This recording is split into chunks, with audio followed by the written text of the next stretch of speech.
is KC Sports Network, proudly presented by Emprise Bank. What's up, y'all? This is One Royal Way here on Kansas City Sports Network. I'm Joel Penfield, Jordan Foote, Josh Kesier joining me as always. Gentlemen, the All-Star game is on. We've, finished at the de facto halfway point of the season. How are y'all feeling? I'm in a poor mood.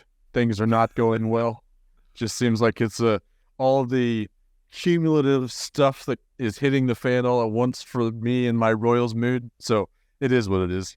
This is going to be a fun show. That is incredibly relatable. I feel fine. I'm excited to pod with you guys. I'm not going to... Yeah. I'm just going to spoil it. This is one of two pods that we're having come out this week, I believe, in this order as well. So we've got a lot of talking to do and not a whole lot of time to do it. Yeah, so we got a lot to get to. This episode is going to be a first half recap, second half, preview, so to speak. Nothing like it really just kind of looking at overarching storylines. I mean, the team is 39 games below 500. There's not much analysis we need to do. It's just figuring out, just a few things to watch down the stretch of the season. Second episode is going to be a draft recap. We're not talking about all 20 picks, but some overarching thoughts there as well. This show and the next show brought to you by Kansas City Strength and Conditioning, day one sponsor here at KCSN. Can't thank them enough for their support. Be sure to check them out if you have a baseball or softball player in the area that needs a place to train. So just some initial thoughts at the All-Star break to this point, and I'm going to keep mine super brief. I knew it wasn't going to be pretty. Like, we kind of had that feeling going into the year, like the evaluation process that the team wanted to go through. It's not going to lead to a lot of wins, but at least it's going to give us a picture of what we could see moving forward. I didn't expect it to be objectively awful. And that's what it has been to this point. They've won 26 games, and it's July 11th. Like, that's bad. It's painfully bad. I don't know what the second half is going to bring when it comes to wins, because it seems like they're just going to keep on trucking, sending 6 or 7 rookies to second-year players out there, a bunch of either unproven or not good pitchers at this point, just to try and eat innings and see if we can grind out some more wins on pace like 115 losses. It's just bad. It's all around bad. I want to find a few bright spots here and there, but it's going to be very few and far between at this point. And it's not good. A little bit. We're going to go through our preseason. We're going to revisit our preseason predictions. We had, I was obviously the Kool-Aid drinker as always. I thought they were going to win 79 games. Joel, I think, what did you say, 72? I think you guys were... So I said 75. Yeah, so... Not 74. Even beyond our most pessimistic predictions, we are 30 games underneath that pace somehow. Mm-hmm. 30 games underneath that. Do you guys think that this team is one of the worst 6 ever? No. I'm still just so conflicted as to where we are. They are a 100-loss team, but they are not one of the 6 worst teams ever, I think. And part of it, but so many bad teams. And you can only play the sample size noise so many times. And I guess I'll usher into my kind of takeaways here. Second half last year, they had a 414 win percentage. That's not good, but it's better than what they've had. By month, they won 42% of their games in June, 46 in July, and 45 in August. So if they make a progression similar to last year, they can get a little bit closer. Now, obviously, they started off worse, so it's not going to make a difference. But you compare their rankings. I just went to Fangraphs and sorted 2022 versus 2023. They're worse in walk percentage. They were top 10 in strikeouts, fewest strikeout percentage. Now they're the 4th worst. The weighted runs created plus is worse. The line drive rate is better. The hard hit rate is better. You look at pitching, they got a little bit better at strikeouts per 9. They went from 2nd worst to 7th worst in walks per 9. So you're okay, whatever. ERA 27th to 28th. So you look at the team at the big league level, a lot is pretty much the same, if not worse than last year. You combine that with no Carlos Santana at the beginning, no Whit Merrifield, the lack of veterans on the team maybe, worse with runners in scoring position, worse in high leverage situations. It makes sense, and injury luck that it hasn't been great. Still, with all that said, it's a surprise that this team is this bad. Look at us citing and wishing and talking about better times when Carlos Santana was getting everyday at-bats. Look at us. Dark. It's very depressing for people. Who'd have thought? Well, that transitions nicely to what I wanted to cover, and it's like, this is a year of assessment. I wanted to kind of sit down and kind of go through what have we learned so far in the first half, and what do we still need to learn to move forward with the assessment year. The main pillars that I see on this roster currently, Bobby Witt Jr. obviously taking a step forward. He's gone from good to pretty good over the last 2 months especially, and the next step is stardom. So let's see if he's able to take that. But I've been pretty happy with the progress that I'm seeing from Bobby Witt Jr. Especially since the calendar turned to June. 100%. Yep. And that's, with the season, but that's at half the first half of the season, so that's a quarter of it. Yeah. Has he been good as long as he was not good? I guess is where I'm trying to get at. It feels like he has kind of offset that bad start a little bit. He's back to square zero, and he's ready to start the second half, so I'm curious to see. But it does seem like he has secured his rosterdom, pillar stone type of thing, as did I feel like Maikel Garcia has really done that as well. As third base, he's surpassed my expectations of what he is, especially as a rookie, especially at third base. He's second in F4 as far as AL rookies go, so he's already exceeding my expectations to be a part of the I guess the group moving forward, as has Vinny, which we didn't really have that many qualms to kind of see him and already count him in. I feel like Daniel Lynch, the last few starts, especially after coming back from injuries, he's piling up those quality starts. I have my doubts about him, what his production was going to look like at the major league level, but I feel like he's actually worked his way into a mid-rotation type of guy that you march out there and expect 6 innings, 3 earned runs from every time. So I feel like Lynch is part of that filler stone. And Carlos Hernandez, finally. I feel like Carlos Hernandez has that defined role. He's going to excel and thrive in the back of the bullpen, I think, and I can't wait. I'm not trying to get rid of Barlow by any means, but I am excited to see if Carlos Hernandez can take that next step to the closer role and see where he looks like there. So those 5 cornerstones, there's still plenty to look for, like Singer, Melendez, Prado, Waters. All those guys are still plenty to look at in the second half. But for now, we've got at least 5 answers, I think, that we got to be pretty comfortable with moving forward. Yeah. No, I agree with everything you said, right down to the guys that coming into the year, you were like, well, they should cement, like Brady Singer. We'll talk plenty about Brady Singer as it goes, but just as an example, or even MJ Melendez, hey, this guy was good last year or serviceable last year. He should take the step forward. And I think that is what's most damning about this team, is they didn't have a ton of guys seemingly overachieve last year. Mm-hmm. All the rookies weren't fantastic. You're like, okay, even if they improve just a little bit, the team should be 5 or 10 wins better. And somehow some of them have gotten drastically worse. That is the confusing thing, I think.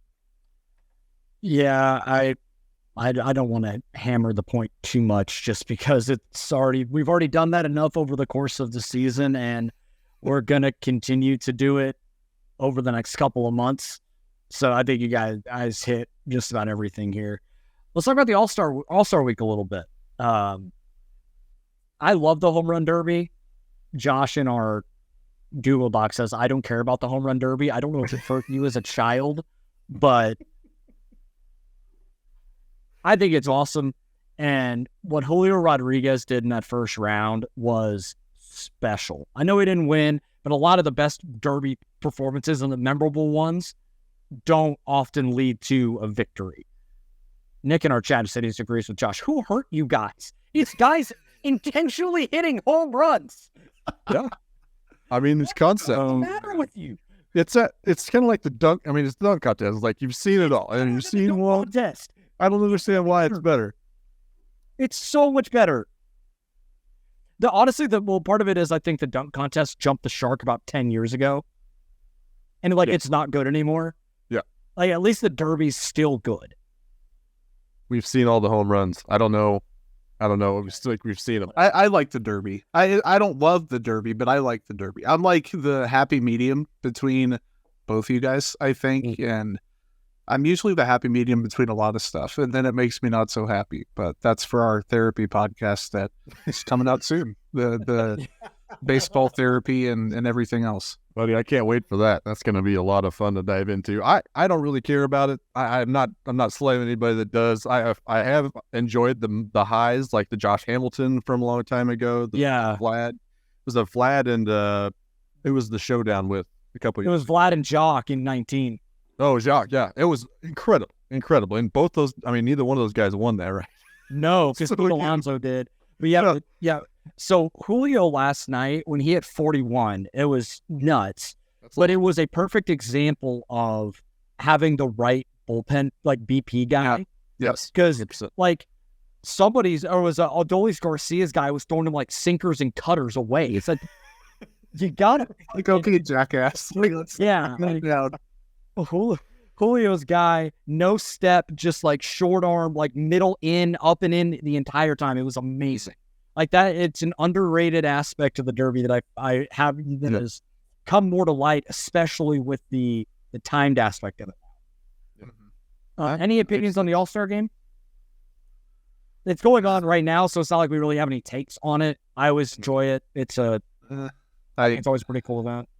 I think Adley back to the Derby, going switch and hitting 20 and then coming back and hitting 7 from the other side of the plate.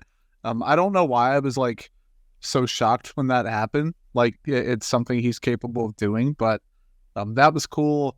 Randy Rosarena with 35 in the semifinals, and then Vladdy barely edging him out at the end. Like, it's a bunch of electric players, and this was a really young Derby. It seemed like the future of baseball's in good hands, and wasn't it to the point to where Acuna was like, I'll let someone else do it. Like, whatever. Yeah, and so they're so loaded that they're like, we don't give a shit. Someone else can do it because we're so chock full with like young impressive stars. I think some of it, and go back to the kind of the dunk contest parallel. Like, when was the last time an amazing player did the dunk contest? You're right. Yeah, that's absolutely LeBron to do it for 20 years. 20 years. Well, yes, yeah. But like the guys that are kind of forward facing in the league want to do the Derby. Like Shohei did it a couple of years ago. Pete Alonso, that's his thing. Julio's done it the last couple of years. I mean, great. Like, it's cool to see the stars of the game want to get into something like this. So I think that's fair. That's a great point, actually. That seeing the guys you want to see doing anything you want to see them do is absolutely what you want. So that is best case scenario, and it's still not moving the needle for me. The thing that is moving the needle for me, how the hell are their kids still out there in the outfield? That kid got smoked by Vladdy. Oh my God. I laughed so hard and I shouldn't have. Holy shit. The video I saw cut, the first video I saw cut, like as he hit the ground. The second video did not, and I got super. Have we got a check on that kid? That's why I didn't expect for us to spend 5 minutes on the Derby, but it's fine. But like, I know people have made the joke like, "Oh, give them 30 seconds at the end with a metal bat." I'm like, or do you want to like smoke a kid in the face like? With 100 kids out of there. Metal. I love Passon brought that in. I love that idea. I love it. I'm 100% in on that. So get the kids out of there for all reasons, and then give these monsters some metal bats. Let's hear some dinging. Yeah. One last thing before we hit break here. Salvador Perez was the Royals rep for the All-Star game. Should he have been? No.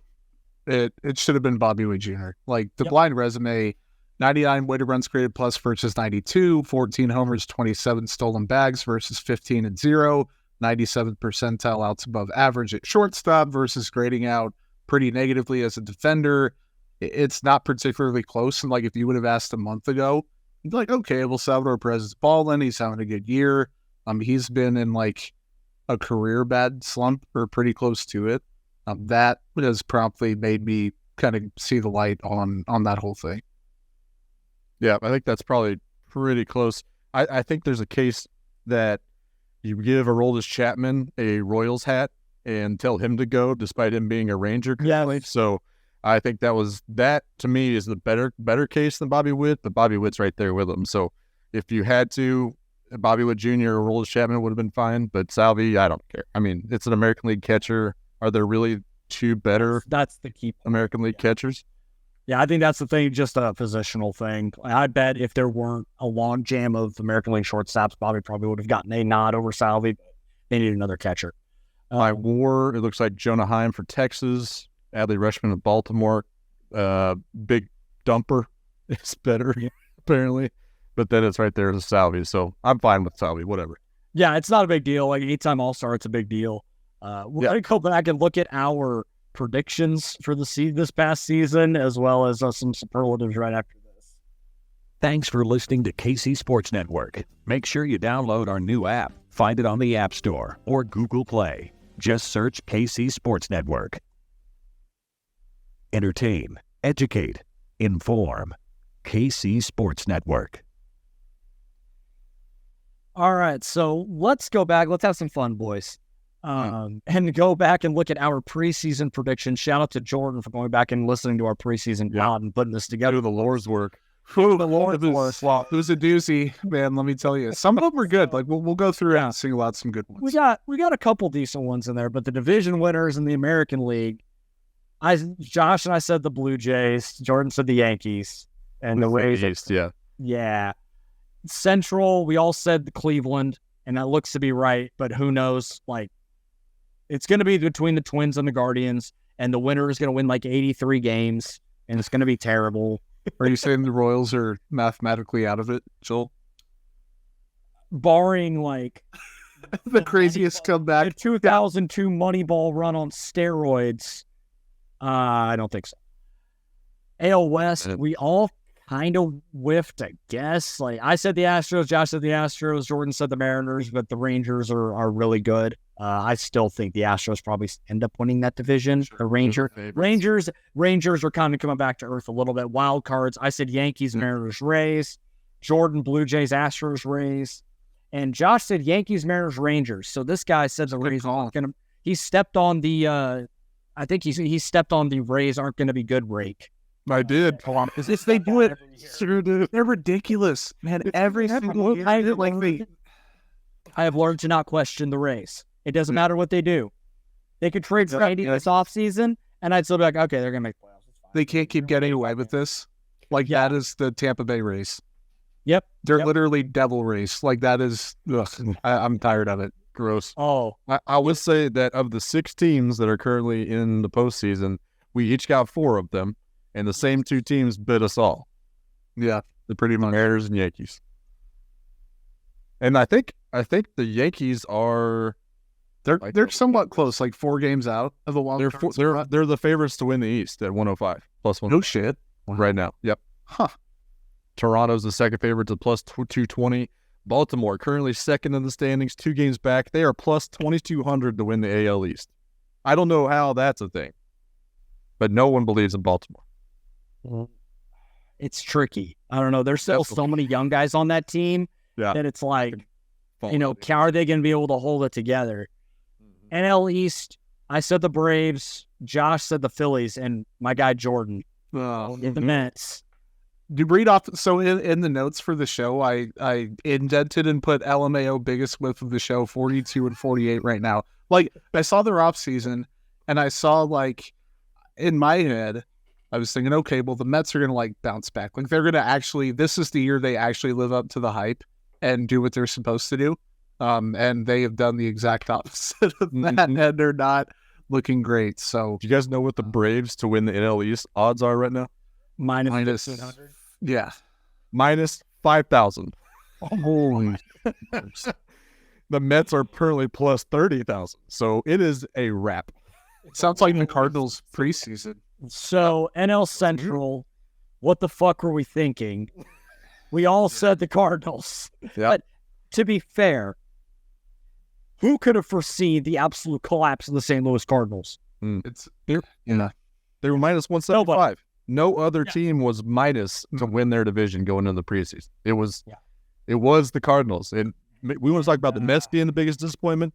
Cardinals are right there, dude. Well, as bad as the Royals have been, as bad as the Mets have been, the Cardinals might be the biggest disappointment in baseball.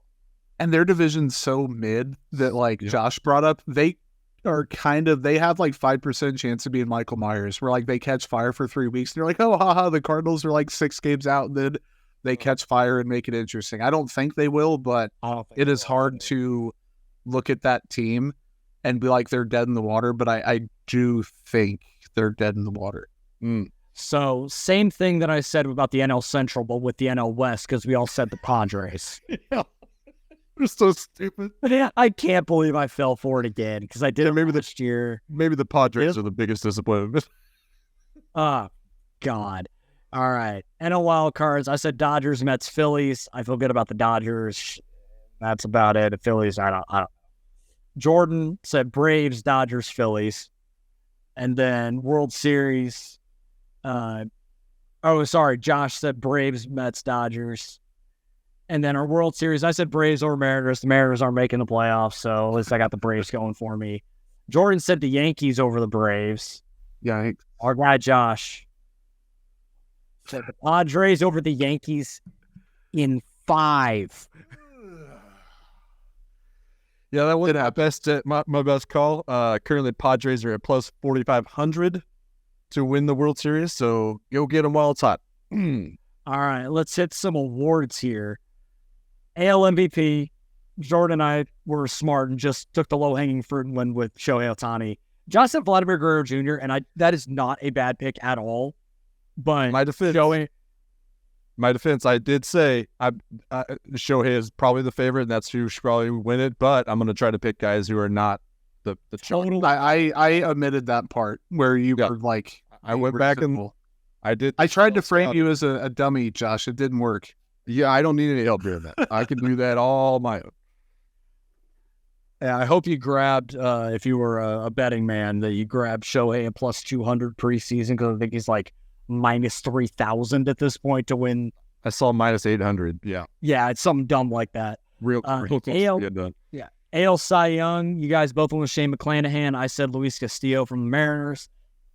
It's still kind of wide open. Like, McClanahan is certainly up there. I think Castillo's up there.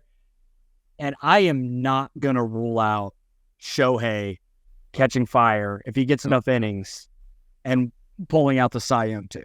I wouldn't rule it out at all. That'd be rad. That'd be really, really cool. Going into a it would be the ultimate contract year as undefeated, where you win a Cy Young and an MVP with 48, with 50 bombs, sub-3 ERA, and 200 punchies. Yeah. And he's 29, so he's not old. Like, he's old 48. For a player that just recently. So he's at his prime. He's got probably, God willing, 4 or 5 years of this level production, you would hope, and then age pretty gracefully. So it's wild. The real question is, contract. Did Shohei's contract start with a 5 or a 6? Oh, God. Or another 1, like a 1-0-0-0-0. Just give him the world. Give him a blank check. Have him in your franchise. Steve Cohen would give him $1 billion. Oh, he'd back up several Brinks trucks for that guy. He's going to make the Bobby Bonilla contract so inferior. Our grandchildren are going to be celebrating Shohei Ohtani Day on July 1st every year. It's a new definition of generational wealth. Yeah.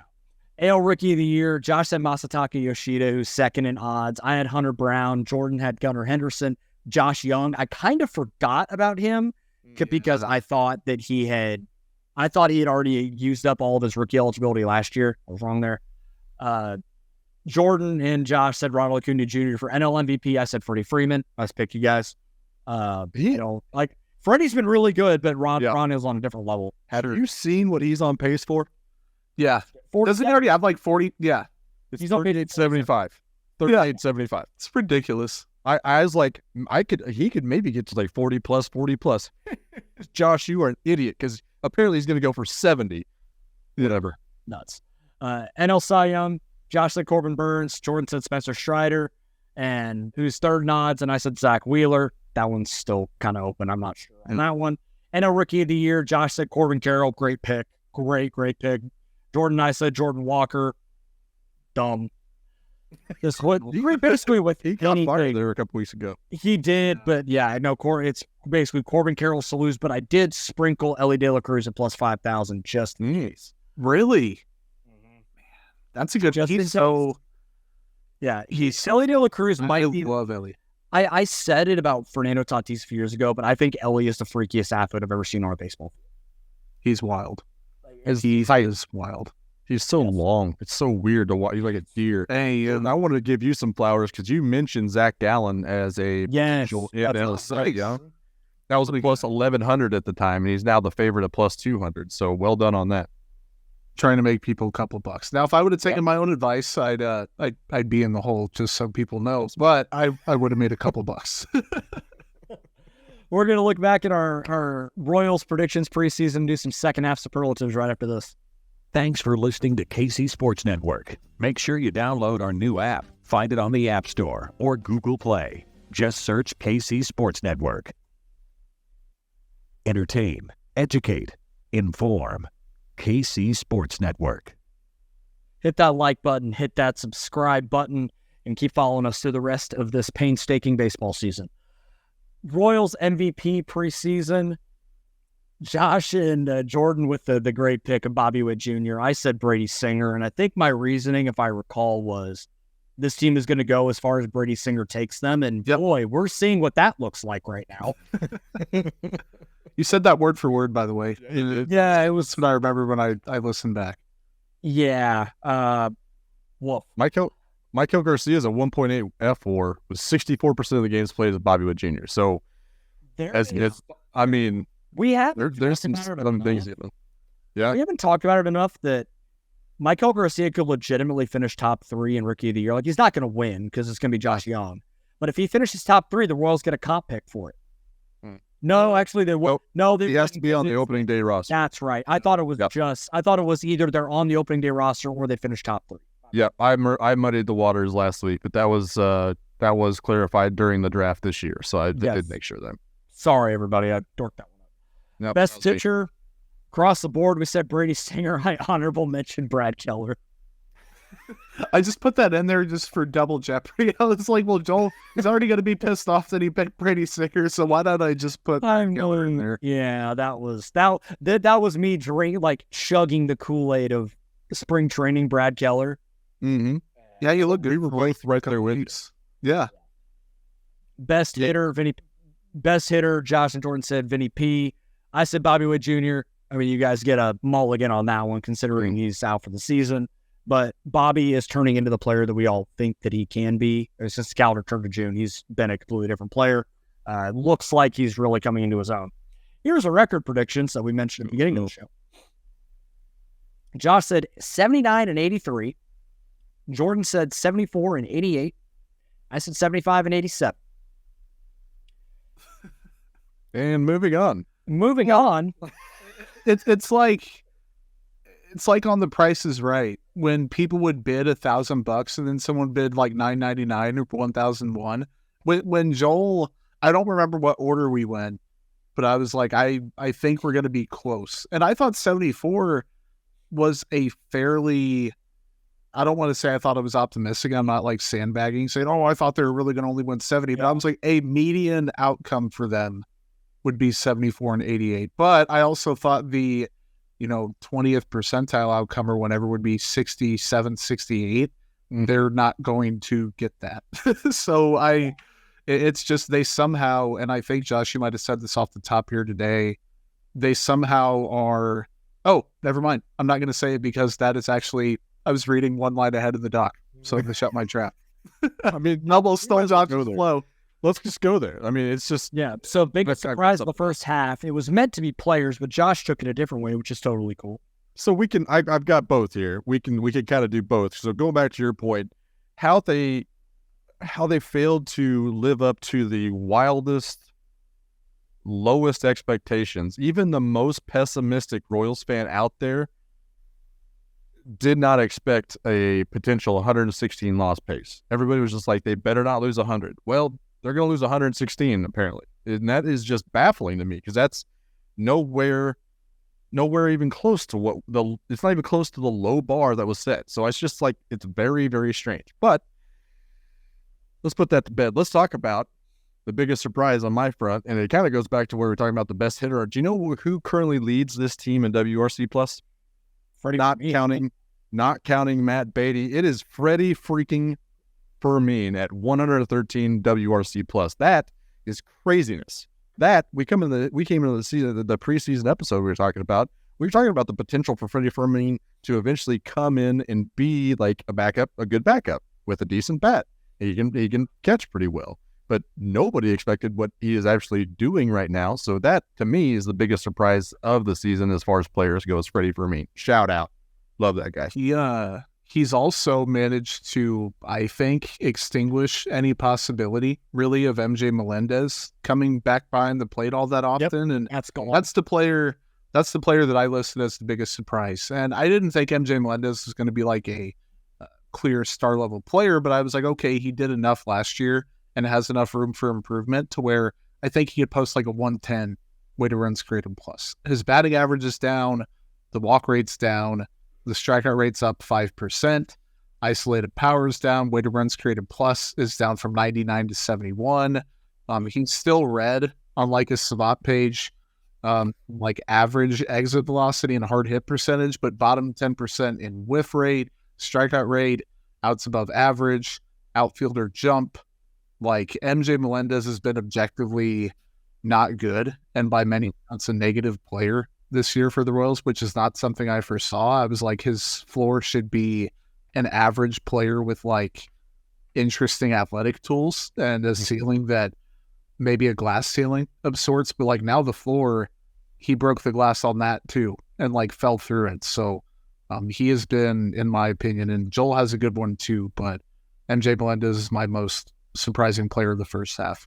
Yeah, I think my biggest surprise is Brady Singer. I mean, I was all in on the Royals having at least a top of the rotation pitcher for the foreseeable future. It felt like he had really turned the corner in 22, and we were going to come into 23, and he was going to be able to build on that. And he is back to 2021, if not worse than that.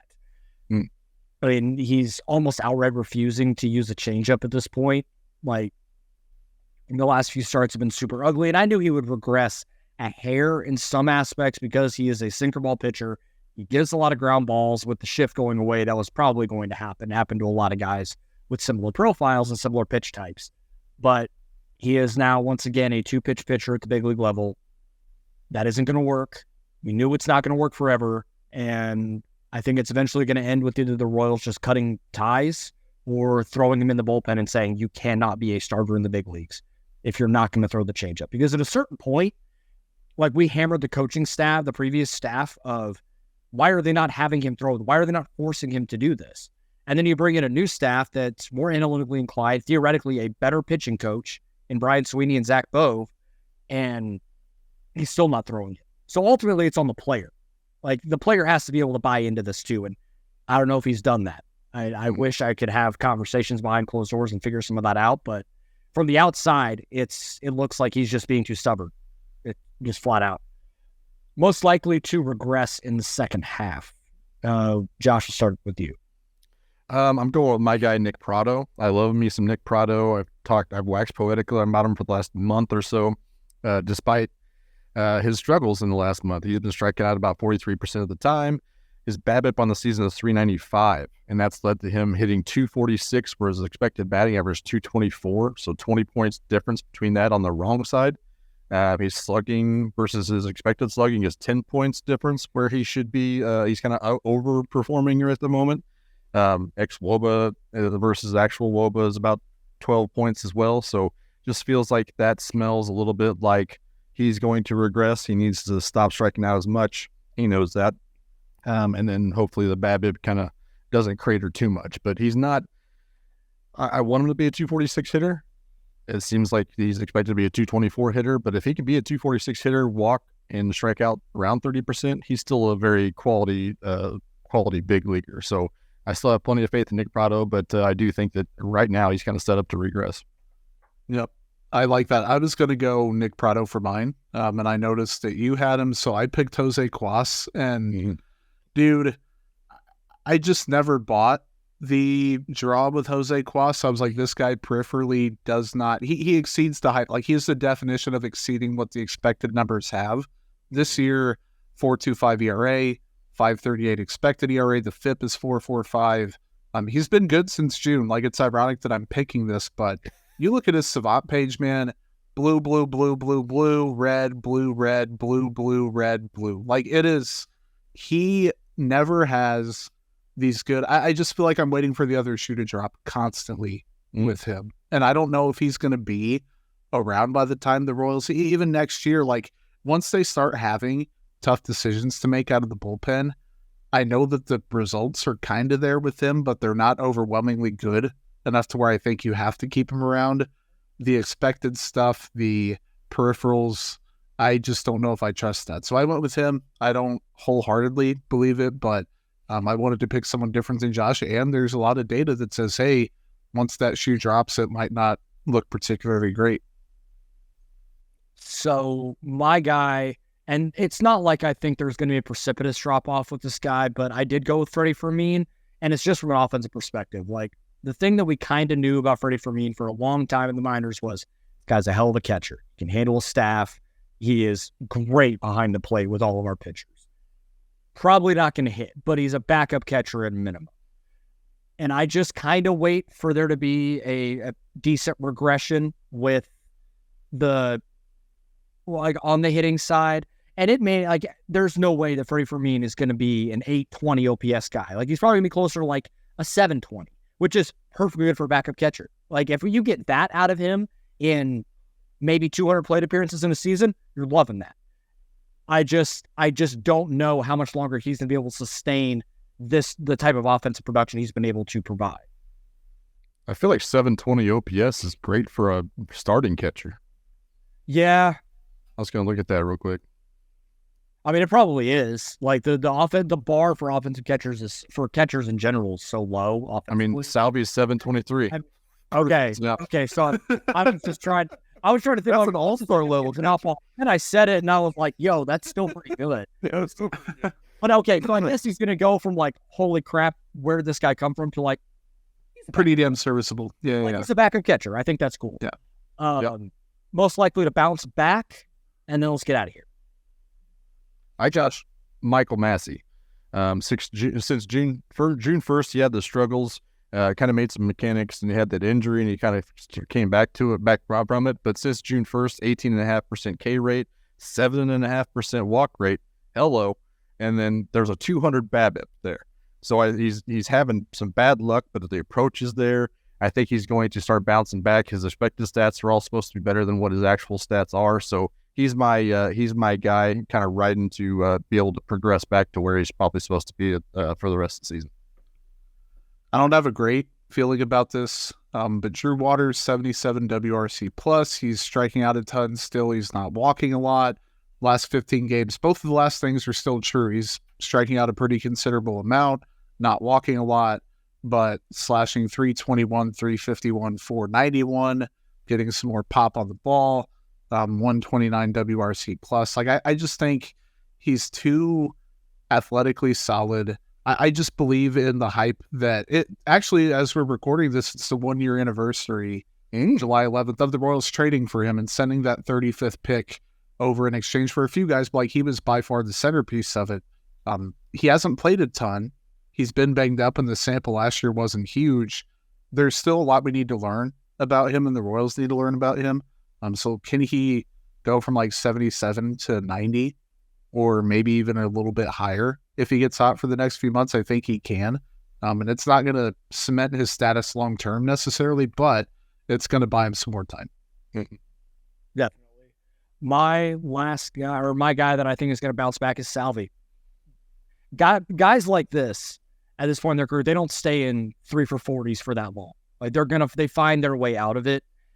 And so I am banking on that being probably playing through injury, just like trying to grind their way to the All-Star break and not father time catching up to Salvi. I don't think we're there yet. Maybe we haven't seen him in the game yet. Maybe he gets a home run tonight, and it gets him on one of those heaters to start the second half, and we're back to seeing the Salvi that we're used to seeing. At least that's my hope for what Salvi is going to be able to bring in the second half, because it was just straight up dead weight for about 2 weeks there, and he hits in the middle of the lineup. So when you saw the offensive outputs down the stretch, I think there's a pretty good solid correlation there. That's going to do it for this episode of One Royal Way. Be sure to check out the next episode, which is all about the MLB draft that just took place. We'll talk about a bunch of the picks and where the Royals sit on the farm side. And we'll talk to you all next week. Take care.